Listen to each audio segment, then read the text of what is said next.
আসসালামু আলাইকুম গাইস, চলে আসলাম আমাদের গ্রামের বাজারে। এখানে বিক্রি হচ্ছে পান সুপারি। এটা একটা পান সুপারির দোকান। এখানে মুরব্বীরা যারা পান খায় তারা আসছে পান কেনার জন্য।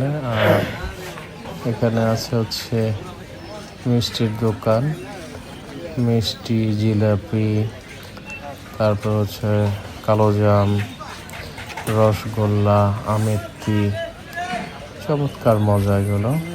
পাশেই আছে মুড়ির দোকান।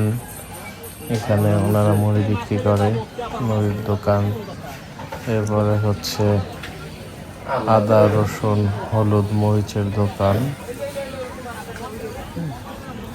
তারপরে কিছু কিছু দোকানে কিছু সবজির দোকান আছে। চমৎকার একটা বাজার। আশা করি আপনাদের ভালো লাগবে এই ভিডিওটা। গ্রাম অঞ্চলে বাজারগুলো এরকম মাটিতেই বসে, খুব সুন্দর চমৎকার একটি বাজার।